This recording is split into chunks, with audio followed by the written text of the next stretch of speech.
My name is Shelley Sullivan, and I am retired and living in Roadhaven Resort in Apache Junction, Arizona.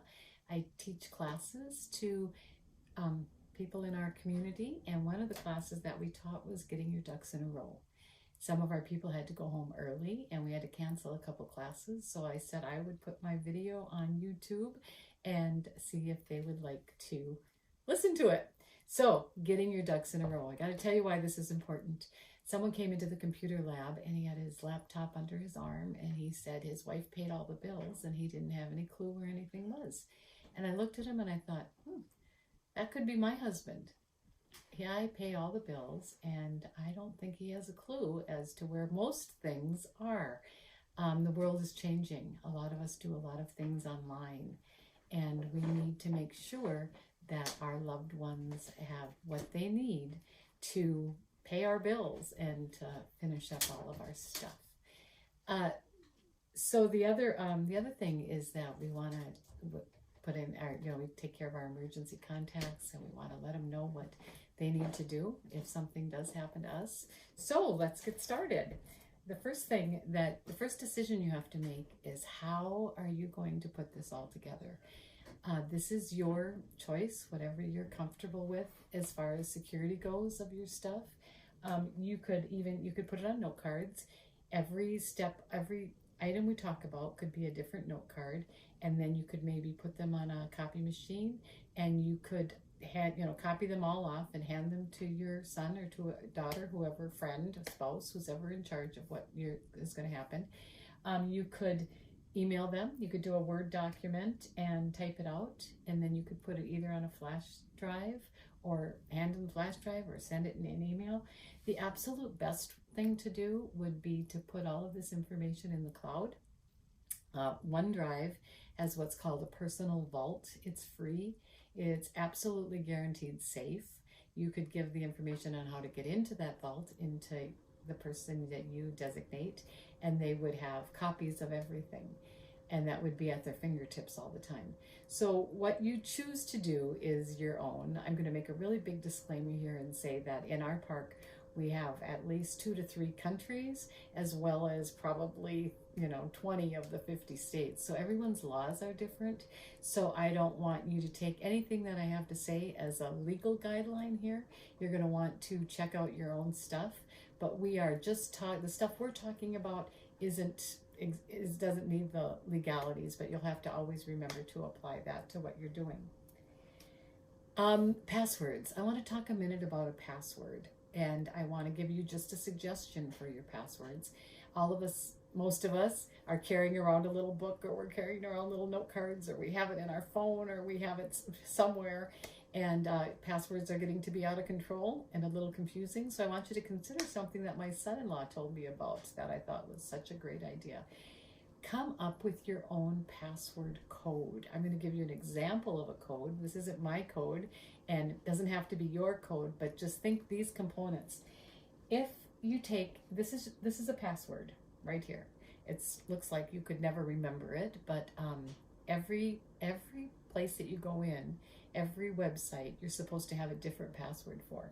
But this would be, you could take someone's initials, take their initials and put them in caps. My initials, your husband's initials, your kid's initials, your dog's initials, any 2 letters that start with caps. The next one is a year. It's a year that means something to you. It's your birthday, the year you were married, the year, whatever. A year. The next one is 2 letters that are in small. Now, FB would be for Facebook. So this would be my Facebook password. Facebook has 2 words, and I take the first letter from each one. If it's 2 words, you could say FA would be the password for Facebook. If you're looking at First Bank, would it be FI for in first, or FB for First Bank? Amazon, 1 word. Could it just be AM? Could it be the first letter and the last letter? Whatever your code that you come up with would be yours. And this is where it's different for every website. So every website would be different, but would be surrounded by all the same things. The next thing is a number, and that's a counter. And so you start with the number 0. So when they ask you to change your password, then you could just replace that with a 1. So I can get, and then a special character at the end. So I could give my son, who's going to handle my stuff, I can give him my code, and he could have the password for every one of my websites without having a single thing written down. It's nice for me because if I have a code, I can go into our computer lab. I can be on my phone. I can be on a new computer, and I can have these passwords in my head because it's 2 initials, and then it's a year, and then it's the 2 letters. It's my counter, and it's exclamation point. If they asked me to change my password, I would move that to a 1. So I tell my son, if 0 doesn't work, then try 1. Just an idea of what you could do with passwords. Now we're going to start on your cards. So the first card, you would put your name and your maiden name, get your email, your password, your phone company, and how your bill is paid. AT&T, Verizon, T-Mobile, what do you use, and how is that bill paid? Your social security number, your driver's license number, your date and place of birth. And then the other 2 things we have listed here are when you met your spouse, date and place of marriage, or your parents' names in birth. These, of course, you recognize are security questions. When you start logging into things now and they ask you a security question, you could add that to your list of security questions, and you could see if that, so that they would have some information to go to the second level of security. The first thing I want you to do, and I really want you to do it, is to put an emergency contact in your phone.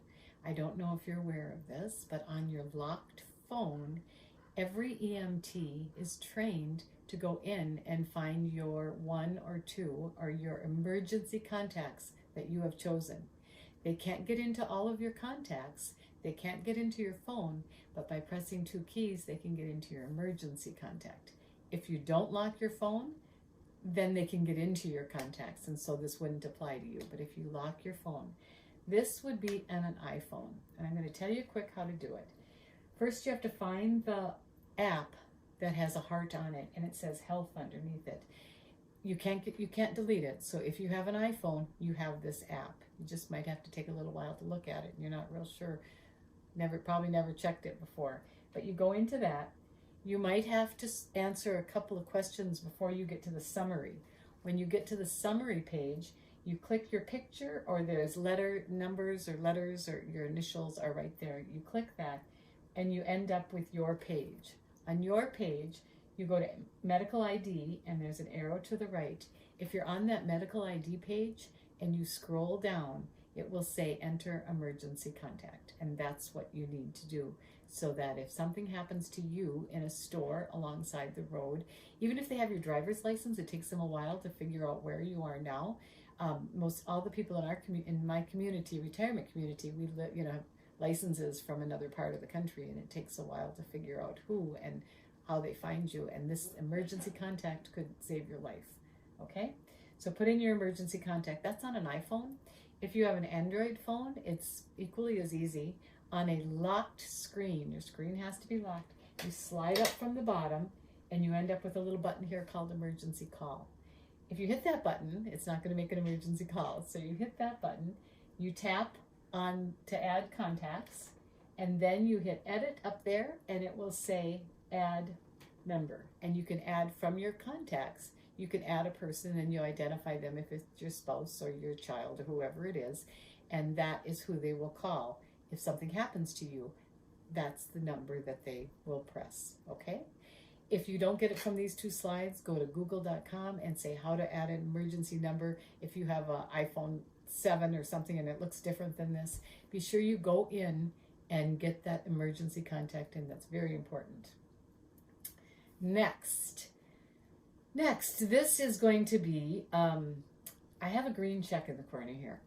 This is what I want my son to have on him all the time. So no, he's not going to carry a piece of paper, but I want it in his emails. So actually he has it in his email, and it's got the subject line of Mom and Dad emergency. So he knows this is where he goes. So he travels a lot. He can be in a beach in Honolulu, or he can be in his living room, or he can be in Europe, and he can get to this page and he can do these steps. So what I want him to do, for us actually, we're going to donate our bodies to science, If I'm in Michigan or Arizona or Minnesota, you cannot take a body across state lines unless it's embalmed. So he has to call the state that I'm in, and he can call these numbers. If I'm somewhere else, then we have to give up on that plan. It has to be prearranged ahead of time. So he's going to call one of these numbers, and he's going to tell them what happened. And then actually from that point on, they take over. They pick up the body and they take care of everything. If that doesn't go through, we have other plans. So if I'm in another state, your children, they should also know about organ donation, to put it on your card. It might be on your license. It's not always where people look or what people think of, but remember, this is on the green check. Whoever you have has that right there, and make sure that you are telling them that it's okay to use your organs if that's how you feel. A local funeral contact. Now, my mother is 95 years old. She lives here in the park with us, and for her, we live in Minnesota, and we're now in Arizona. All I have to do is call the local funeral home in Hibbing, and I have to call them and say, this is what happened. And they actually deal a lot. Most funeral homes do deal with other parts of the country. They have their own little network. And so they find a funeral home that they're associated with, and they handle everything for you and will do whatever you want. You'll want to make sure that you check with your funeral home to see if that is what happens in your case, that all you have to do is make that one phone call and that it's all taken care of. There also are cremation and funeral homes in the area that I have that my kids could call there if the body donation doesn't work, and sometimes they reject it, and so then I want them to just call and have me cremated, and so I'm giving them those numbers. This will reduce a tremendous amount of stress for whoever it is that you have set up for your emergency contact.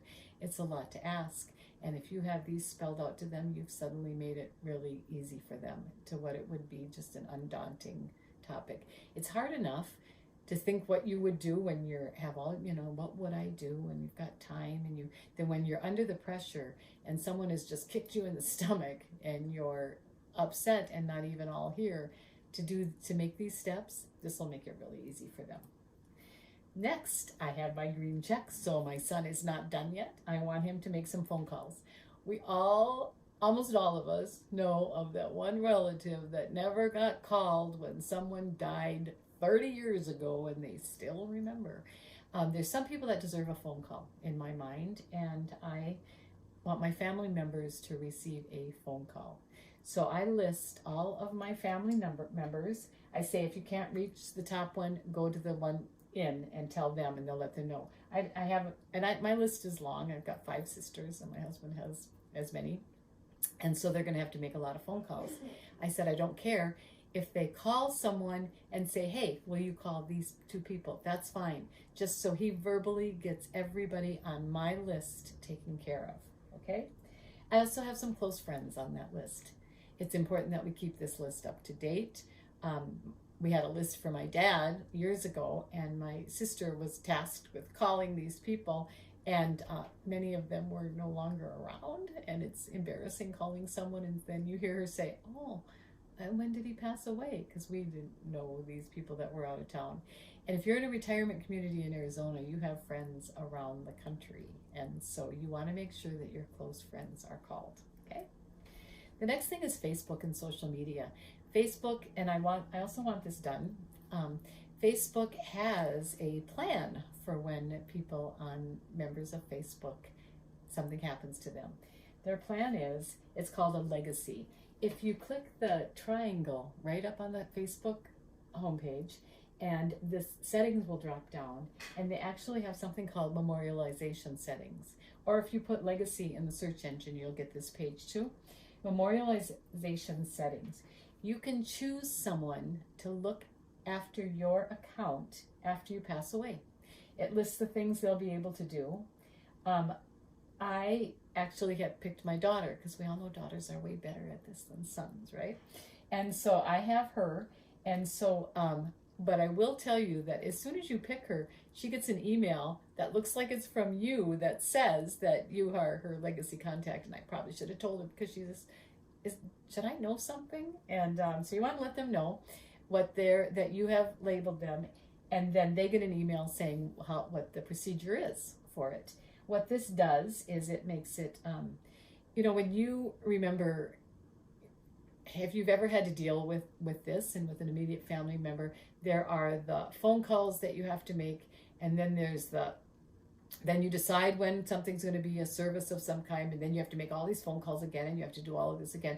Most of these people that she would have to call are my Facebook friends, and so now she would only have to post on Facebook, and then everybody would know. It used to be we only had our friends in town, and you could put the obituary, and everybody know, and everyone would know when anything was happening, but that's no longer the case. And Facebook is a great way to communicate, but the only way to communicate to your friends would be for her to set up this legacy contact. She also will control it afterwards so that you won't be on people's, yay, call Shelly and wish her a happy birthday, years down the road. So this would be a nice thing to do for your friends. Additional notifications. I still have my green check. He's still going down the list, but this isn't going to take him real long. I want him to notify my church and let them know what happened. I want him to send an email to my retirement community, and I tell him how to do that. And I'm on the computer club board. I want him to let my fellow board members know that something happened. So now I think that pretty much he can be done with this whole initial wave of what to do. But he knows he's covered all his bases. He knows he's done what he needs to do, and good for him. Okay, the next thing is the funeral and burial arrangements. So now it can be later on in the day or the next day or so. A clergyman, a burial plot. If you have a plot, you should let him know your desires and special requests. This certainly isn't for me. I realize I'm gone. But when my father passed away, it's such a whirlwind when it happens. And it was like 6 months later, and when a Bible verse would come up or something would come up, and I thought, oh yeah, that was Dad's favorite. And I wish I would have done it at his funeral service. It would be, or you want to comfort the people that are left. My mother has some great old Lutheran hymns that mean a lot to her. Beautiful Savior. I would never come up with that under pressure, but she would know what I would like to hear when something happens to her. So she has her little hymns listed. Your obituary notice, that is another really, really tough thing to write in a very, very short period of time. It would be very kind if you were to write your own obituary notice. You read them all the time, we do, and if you see one that you particularly like, just follow that format and scheme, and it's not much to do it. When you have all the information in your head, it's a lot to have your loved ones do it. They spend much of the next 2 days trying to figure this out, and you would have it done. The obituary picture, have you seen some of the pictures that people put? And I can see my kid looking at his phone and flipping through and saying, oh, here's one, it's Mom, and it's a Christmas picture, there's food hanging out of my mouth or something like that. So do them the favor of picking a picture. And someone asked me, if you pick it now, what if you change a lot? And I said, I think I probably peaked right here, so anything from here would be downhill anyway, so they'd recognize me. So I think you can always change it, but pick a picture and write your obit. A will. If you do have a will, and you should have a will, but make sure your children know your lawyer's name, the address, where it is, the executor's name, and where it was made, and the location. Just make sure they have all the information that they need about your will. Safety deposit box. It's great if you have a safety deposit box. Good for you. But do they know, but realize, now my kids are 300 miles away from me now is the closest. So they have to come up during banking hours and get what's in this safety deposit box, which is fine. But make sure that they know the name and the address of it, the box number, the location of the keys, and oh my goodness, the contents of the box on a card is so important. My father, I thought it would be something in his safety deposit box. So you'd wait and you'd go to the safety deposit box and it wouldn't be there. And then you'd think, oh, well, it must be in his files. And so then you look through files, and he had a place in Arizona. So, oh, well, if it's not there, then it must be in Arizona. So the next time you're in Arizona and it's not there. So if you list where these things are, And if you have it in the cloud, if you have copies of it in the cloud, of course, is the ideal that you've got that personal vault with scans of everything and then the location of it. But at least list the contents of where this stuff is. I've got a car in Arizona, so I keep that Arizona title in Arizona and not in the safety box in Michigan. So I can see how long it would take them to find that if I don't tell them where it is. And I'm not sure where it should be, but pets and animals. This is important to people who have pets and animals. I had a dog years ago, and I don't anymore, but I know that this would be. So you'd want them to know the vet that you use and their shots and their medical stuff. The groomer, if you have a groomer. Now, boarding. So if something happens very suddenly to you, you always have a boarder that you usually use, that's great. Let them know where that is so they can take care of the dog. There's also an emergency. So I had a dog, and I know that Kathy would take my dog 24/7 any day of the week. Kathy would have just picked up the dog. All you have to do is call Kathy and she will find the dog. She'll pick it up and she'll take care of it until permanent arrangements can be made, because she didn't want the dog permanently. But permanently, I had a cute little dog, and I had people that would say to me, "Well, if you ever get rid of that dog, let me know." So I have those people in my head. I have Kathy as an emergency. I know where they can go later, and my kids don't know any of that. Death is really hard on a pet. So you'd want to consider your pet and make sure that that pet is taken care of so that they don't end up in some shelter that someone thinks that's the best place for them. Their food, the brand of food, how much food, when and where they eat, their meds, their provider, how to deliver, water, everything that you want to make sure they know about your pet. Same as a kid. If you have children, you'd want to do the same thing, probably. Investments. My dad had money in several different places, and I don't believe I think I must have missed some. He had them written down, a little chicken scratch here and there, and then he had sold that and wrote over here. And your investments, we want to make sure that they know your the agent name, the company that you're working with, if you have like Edward Jones or something like that, their address, their phone, their account numbers, their website, and their password, any stocks, any bonds, any securities, anything like that. Banking. I actually bank in 3 banks. All of this is easy if your kids were raised in the same community and they know everything there is to know about you, and maybe they live a block away, and aren't you blessed and lucky? But for those of you that don't have that, for us, we were in Minnesota for 40 years, and my children were raised there. And last May, we moved to Michigan. My children know really nothing about my friends or my life in Michigan, and I'm down in Arizona for 6 months out of the year, and they know very little about that. They visited, but they don't really know anything about these 2 different locations. So you might not have the detail that I have to go in. If you use a local bank and they know the banker, that's great. It's going to be a lot easier. But make sure that for each bank you have this information. Then all of your income. And where this is of course very important. You're going to list all sources of income and where each are deposited. List where to call to advise of your death and stop the deposits. So I have a pension, so I want to list the amount of the pension. I want to list the company it's with and the phone number. And I also want to list, it's my husband and I, he has a pension, I have a pension. We have it set up that if I pass away, he gets a percentage of it and I get a percentage of his. You want to make sure that you have that recorded, what percentage you're expecting to have, so that they don't just notify and then just lose that money. So you want to make sure that your kids are well aware of that income source that you have. Social Security, of course, they're going to have to be notified. Most funeral homes do this, but you just want to double check and make sure, because any money that's given has to be paid back, and that's just going to be nothing but a nightmare for your kids. And then any investments, deposits that are made, if you let your broker know, then you'll be figuring out how to deal with all of that also.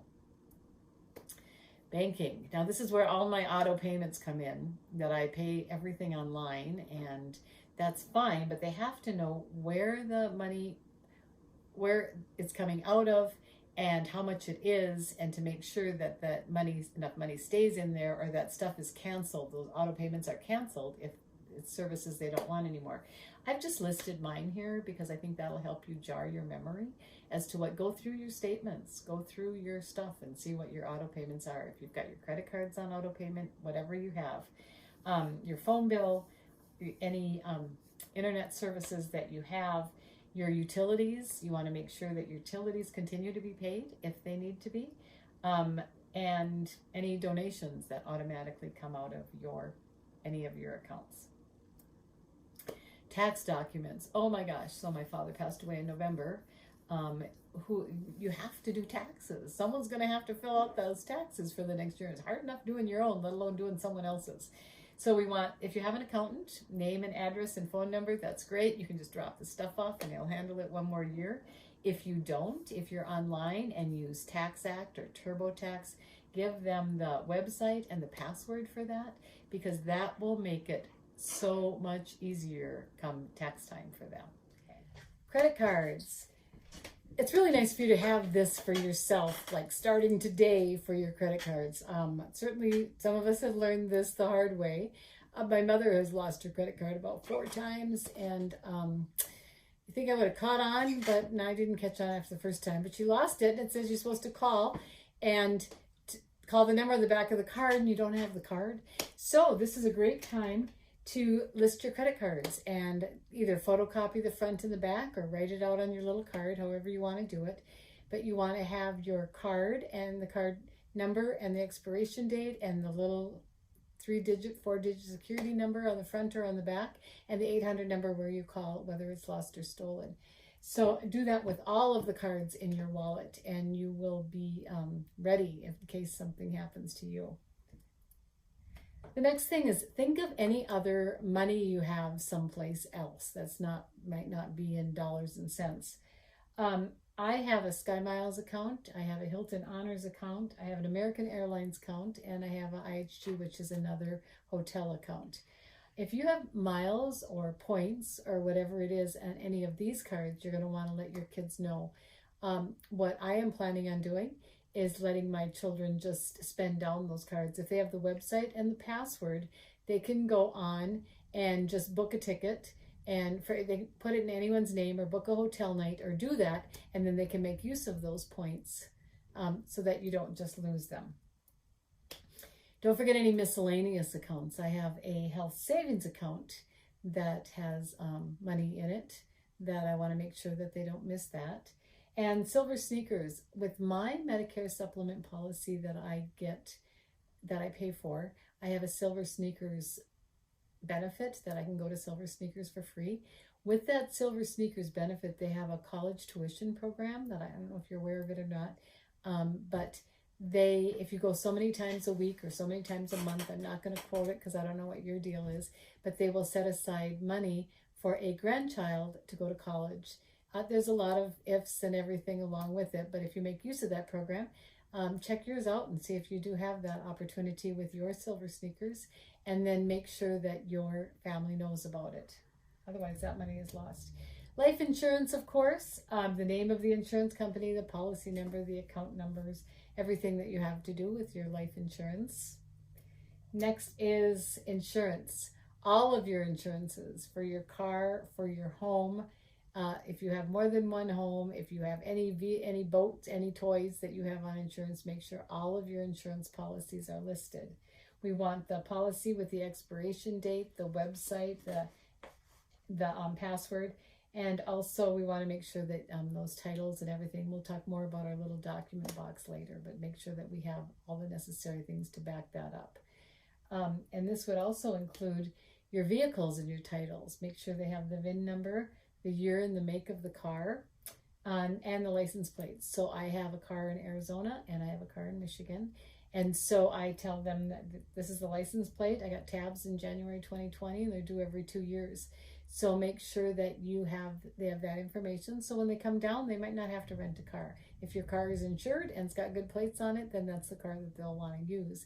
But they won't want to get down here and find out that you've got expired plates and hoops to jump through with emission controls and in order to even drive that car. So make sure that you have that ready for them. Now I have property in 2 places, as I've said. For my Michigan property, make sure they have the address, the purchase date and purchase from, if there are any mortgage information, any utilities, fuel, garbage, water, sewer, internet. Then what's really important is if you need anything done, call this person. That doesn't mean it has to be a person that's going to do the work, but it means a person who knows how to find someone to get the work done. So you want to make sure they have that. And also, if you have a realtor, if you have a friend that sells realtor and you want them to be the person that would sell your house, make sure they have the name and how to contact that person. It's the same with any other property you have. With Arizona, it's a really tricky little thing if you want to forward mail and you have to provide labels and you have to do this. And so I want to make sure they have instructions to do that. So be sure you're listing any of those weird little things that belong to your property, the HOAs, how to get internet if they want to come down, and if they're going to come down and stay a while, how to, hook up the power, hook up the water, how you do all of that. And again, if you need anything done, you can call some person. Any house maintenance? Do you have lawn care service? Do you have a house cleaner? Any maintenance that you currently use or that you've had used? Who's looked at your furnace? Who's done work on your furnace? Give them that name, someone that's familiar with it.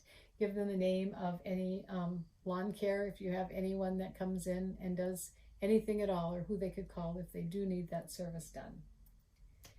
Health and Medicare. This is certainly a big section of what our lives are all about, is it not? There's two parts of this. There's HIPAA, which is the release of information form, so that, privacy acts today are probably just a little bit extreme for our own protection, they say.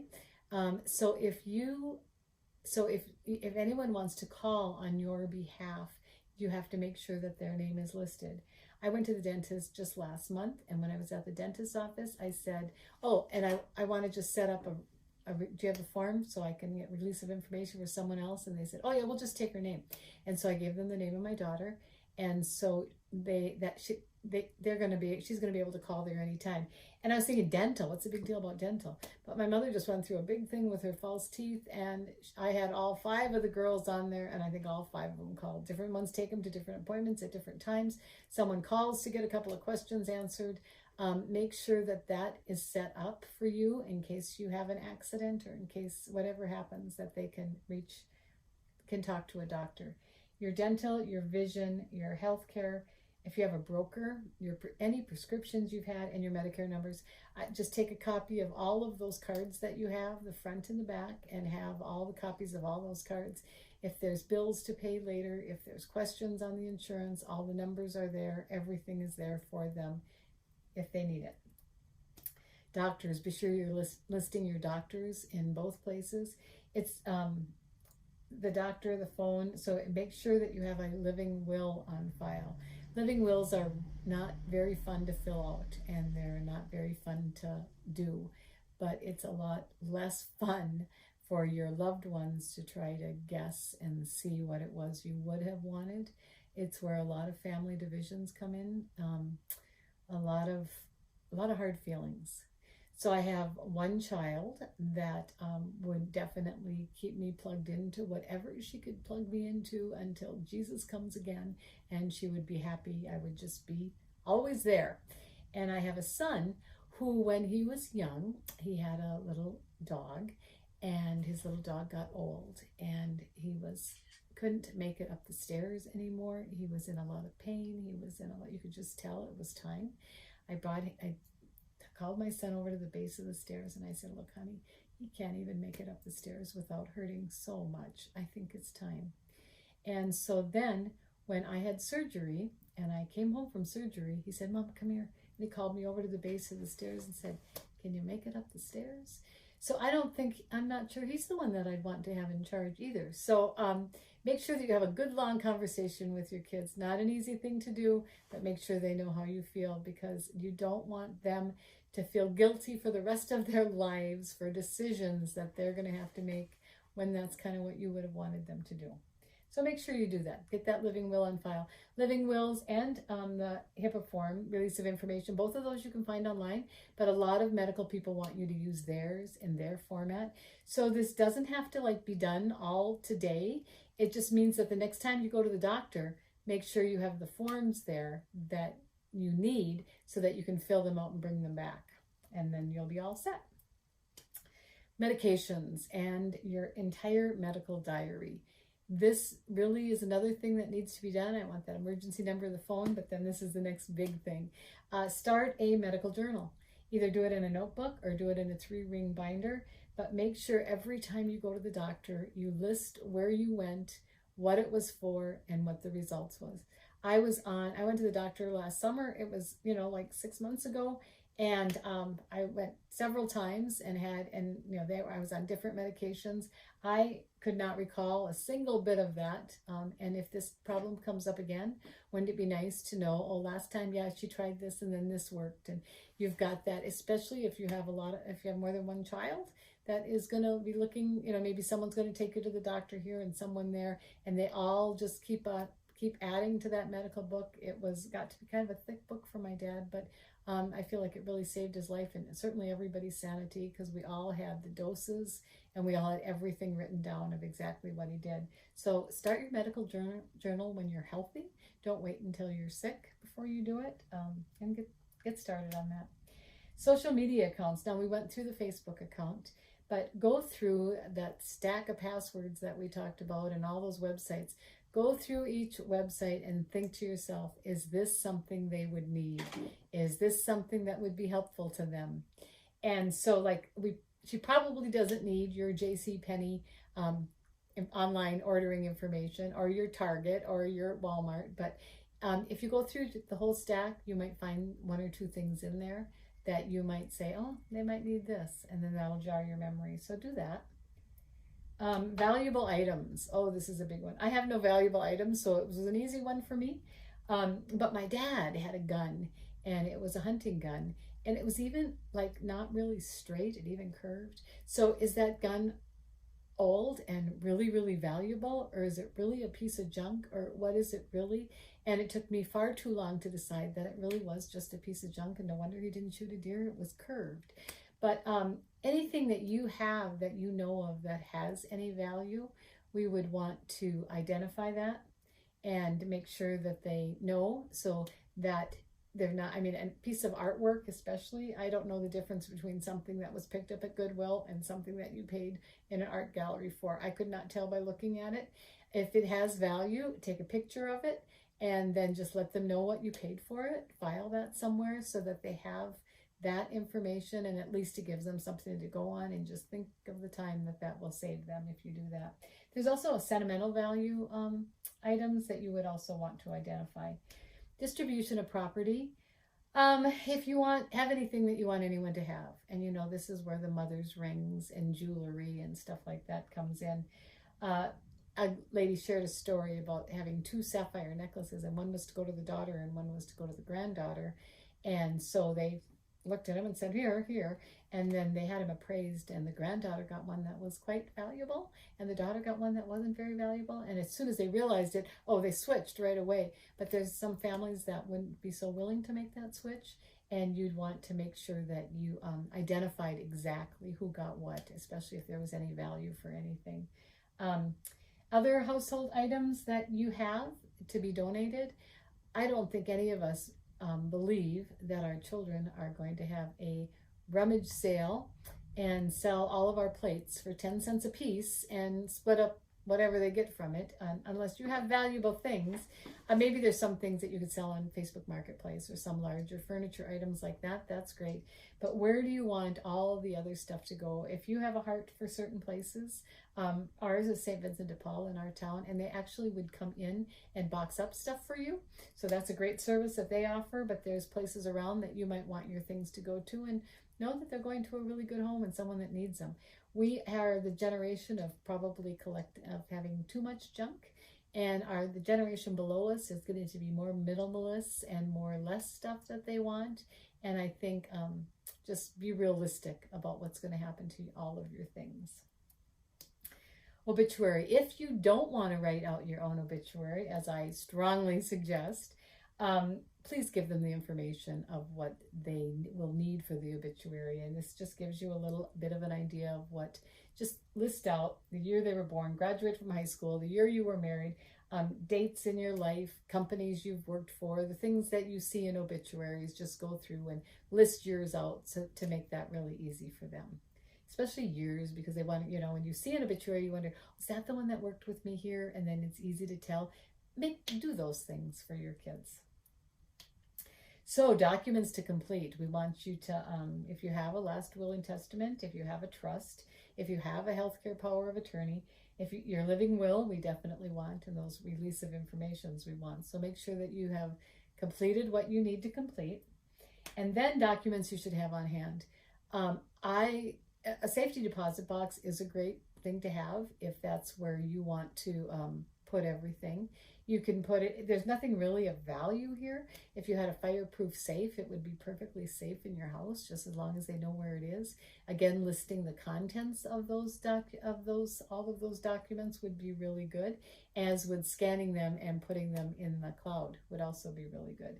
Make sure that you have your birth certificate or your adoption papers, Social Security cards, a Medicare card. You should have those copied and put in someplace. Your ID cards, marriage, divorce papers, car titles, living will, any kind of other will, power of attorney, proof of benefits, disabilities, and certainly your prior tax record. We were going to go back 1 to 2 years to make sure we had those in a safe place that was easy to find.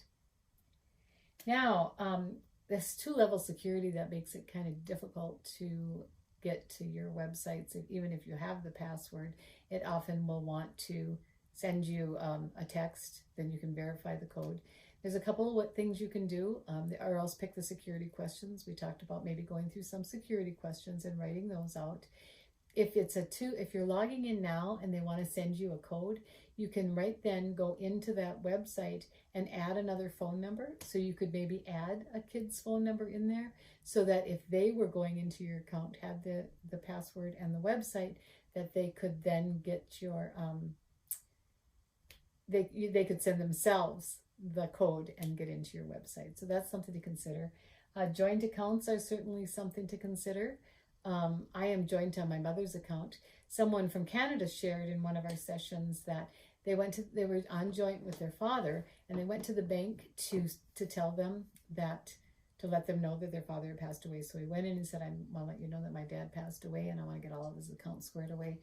And it was Hometown Bank, and the banker said, what we need to do here is I need you to start this conversation again, and I need you to tell me that you want to get the accounts all squared away, and then we'll do all of that work. And then in the end, just tell me that your father passed away, because as soon as you mention that he passed away, then we have to freeze all of his accounts. So that would have been quite a nightmare then for him. So know how your bank works and know what your bank needs. Some people have payable upon death. If that works in your bank, then that's what you need to have. But you're going to have to ask those questions of your bank to figure out what the best way is. Joint accounts are great. My son told me that if he went joint on my account, then if he was ever sued, that all becomes his property and I could lose everything I have. So you want to be real careful about those kind of situations, about putting someone on your joint account. Then probably the most important thing that we want to do is to review this annually on your birthday. Every year on your birthday, we want to make sure that we have everything up to date. So they're not calling people who are should no longer be on your list.